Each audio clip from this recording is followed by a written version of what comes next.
저는 최근 대구를 방문해 90세의 전재규 장로님을 만나 뵈었습니다.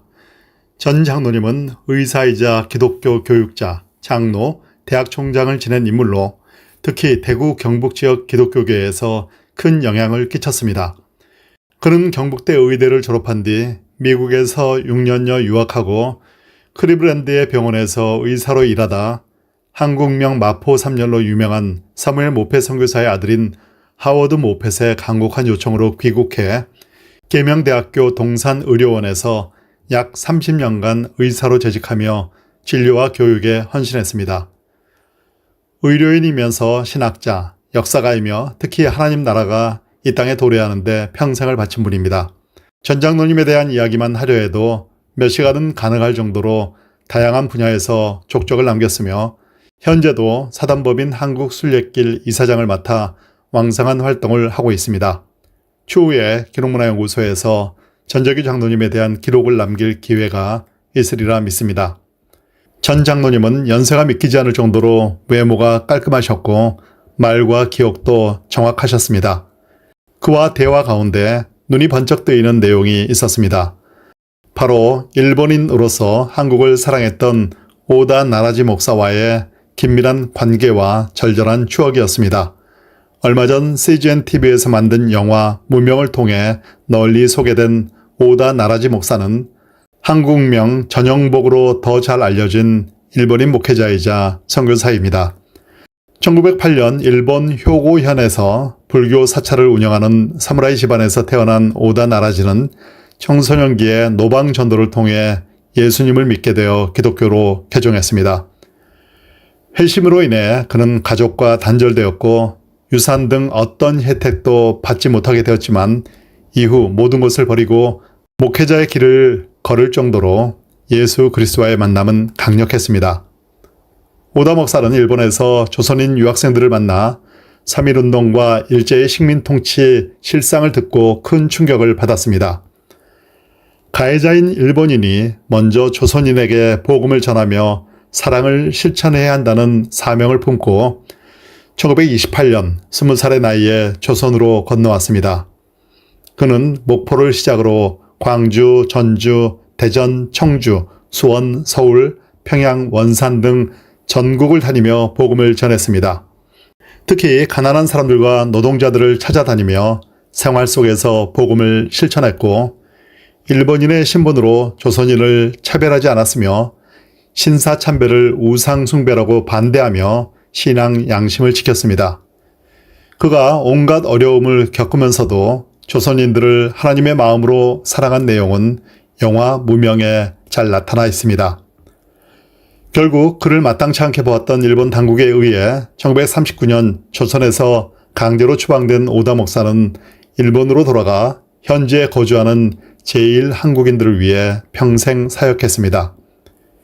특히 교토교회에서 1948년부터 1970년까지 22년간 목회하는 동안 전영복이라는 한국 이름으로 활동하며 한복을 입고 한국어로 설교하며 억압받는 제1한국인들과 입장을 같이 하며 함께 했습니다.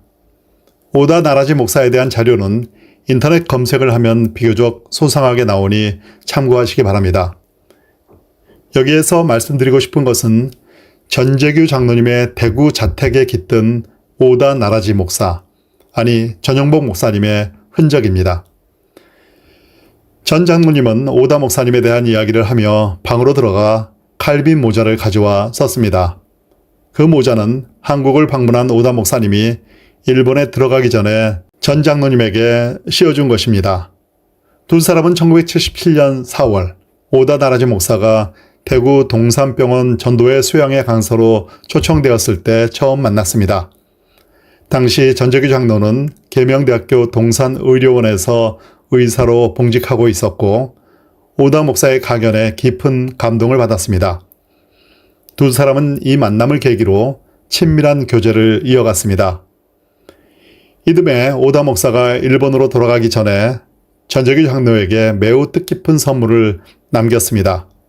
바로 자신이 평생 쓰던 칼빈 모자와 자신의 자서전, 지객궁과 한국 선교 여행 기록을 전 장로에게 준 것입니다. 전재규 장로는 이 책을 소중히 간직했고 훗날 이것이 한국의 오다 목사를 소개하는 출발점이 되었습니다. 2004년에 전 장로는 이 자서전을 문학박사인 형님 전재호 장로와 함께 번역 출간했습니다. 일본 책명도 지게꾼이고 한국 책 이름도 지게꾼입니다. 자칫 묻힐 뻔한 오다 목사의 기록이 한국에 자세히 전해진 것입니다.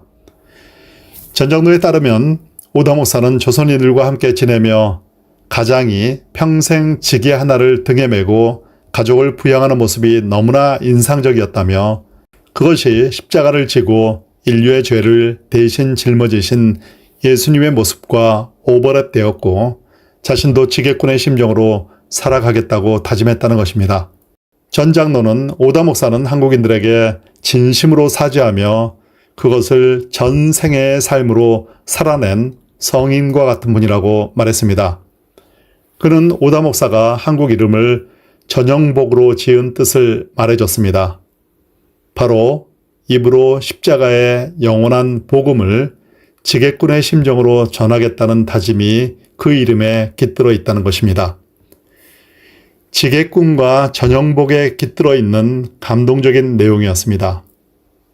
다른 기록에 따르면 오다 목사는 일본어 오다의 첫 자를 때 성을 전으로, 영원을 뜻하는 영자와 후쿠오카의 첫 자를 사용해 이름을 영복이라 정했다고도 나옵니다.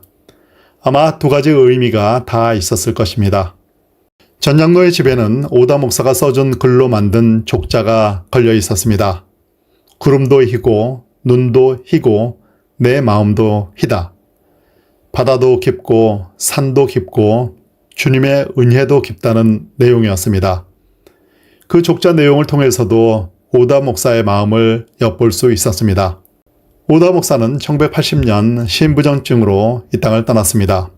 그로부터 46년 후에 전재규 장로의 집에서 생전에 오다 목사, 아니 전영복 목사가 써준 족자를 배경으로 평생 오다 목사의 머리에 씌어있던 칼비 모자를 쓰고 포즈를 취한 전재규 장로의 모습에서 형언하기 어려운 섭리적 감동을 느꼈습니다.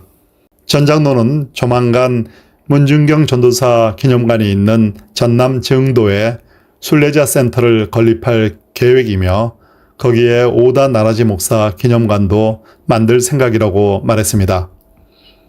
평생 복음의 지게꾼의 심정으로 조선인과 제1한국인들을 위해 살았던 전영복 목사, 그리고 그와의 강렬한 만남을 일생 간직하며 기록으로 남기고 후세에 전하는 90세의 전재규 장로를 생각하며 거창한 말을 하는 유명 인사들이 아니라 무명하지만 진정으로 유명한 이런 분들을 통해 하나님 나라는 오늘도 전진해 나간다는 마음이 들었습니다. 이 글과 영상을 보는 모든 분들이 오다 나라지 전영복 목사님과 전재규 장로님을 기억하며 인생에서 진정 영원히 남는 것이 무엇인지를 생각하는 시간을 갖기 바랍니다. 더불어 한국과 일본의 제2, 제3의 오다 나라지 목사와 전재규 장로가 나타나기를 소망합니다.